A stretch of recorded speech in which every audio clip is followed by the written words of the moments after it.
5 seconds to go.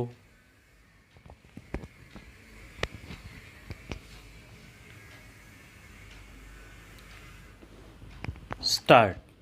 Excellencies, distinguished ladies and gentlemen, I feel deeply honored to be the first Indian president to make a state visit to Israel.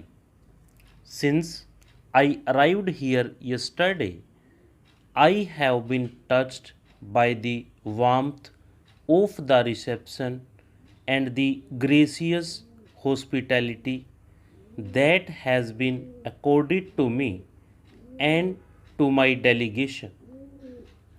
It is indeed an honor to be invited to your parliament to address the distinguished representatives of the people of Israel. I bring to you the warm greetings and goodwill of the people of India.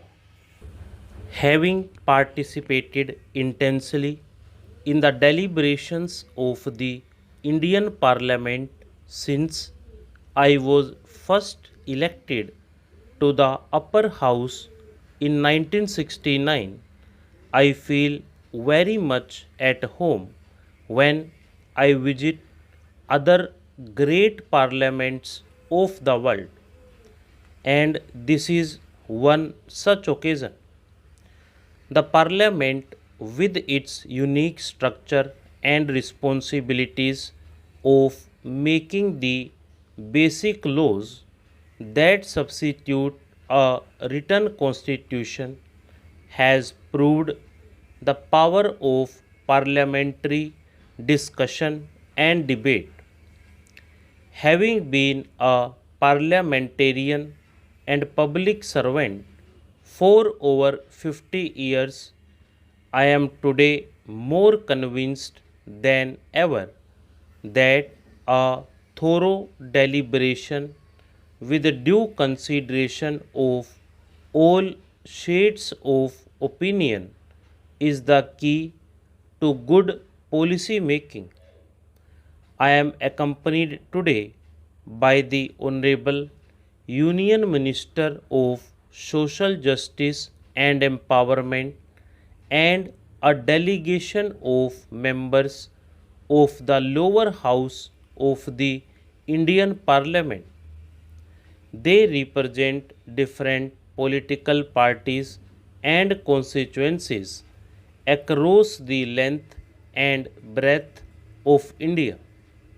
In fact, the Indian Parliament is a drop of the Indian subcontinent, and it symbolizes in every sense the unity, strength, and diversity of the Indian people.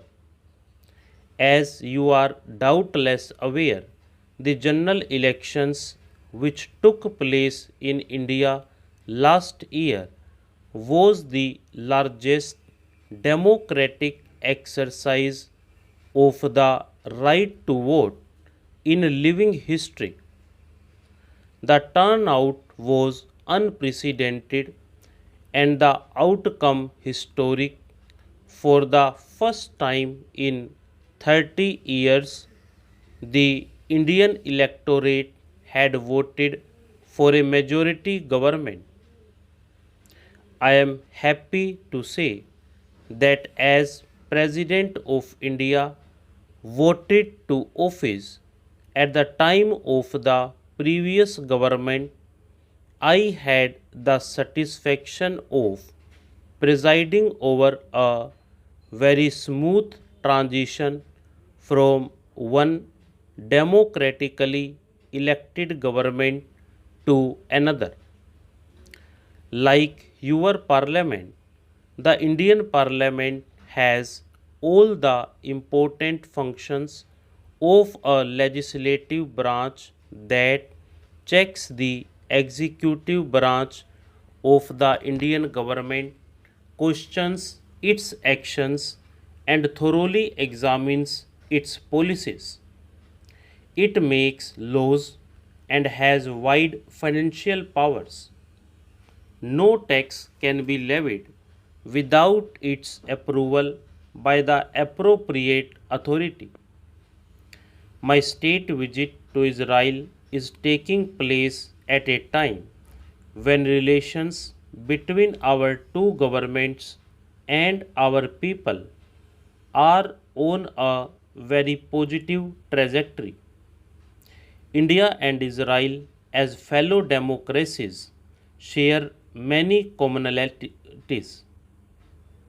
The linkages between our peoples date back to ancient times. The first group of persecuted Jews who came to India landed on her western coast more than 2000 years ago.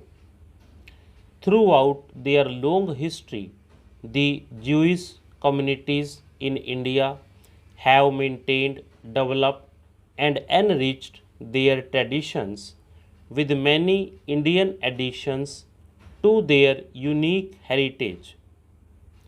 The Jewish people have been and will always be an integral part of India's composite society. Both India and Israel made parallel struggles against British rule. Our leaders adopted different methods but were inspired by the same human values and ideals. I was pleasantly surprised to learn that Mahatma Gandhi is the only world leader whose photograph had been kept by former Prime Minister David Ben Gurion in his own home. In the period after independence, our countries traveled different paths. The Indian people have nonetheless always appreciated Israeli innovations in the field of agriculture and the remarkable achievements of your scientists and engineers. We admire the will and resolve with which the Jewish people have risen from the depths of unspeakable suffering and deprivation with a strong spirit and built their nation to make it what it is today, a thriving, progressive, and prosperous society that leads the world in so many fields. Whenever the Nobel Prizes are announced, we often see names of scientists who have studied in one of your universities here. As friends of Israel, we rejoice in your success. Our two countries established full diplomatic relations in 1992. Since then, our cooperation in different fields has grown steadily. India remembers with gratitude the help that the Israeli government provided in rushing critical defense supplies to India when we required them most urgently in 1999. We also appreciate the support that we have received from Israel for India's rightful claim to a permanent seat in the UN Security Council.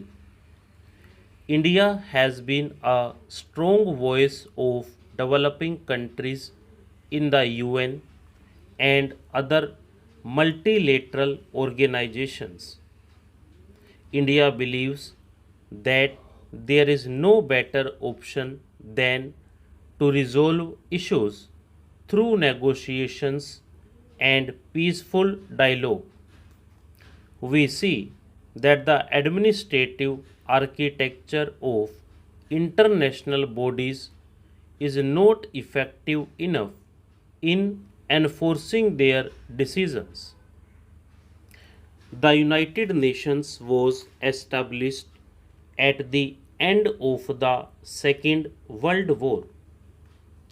Today, its organizations need to be more responsive to the challenges that the world faces, and its structure as well as administrative and financial architecture need reform to make them more reflective of the changed world. Stop.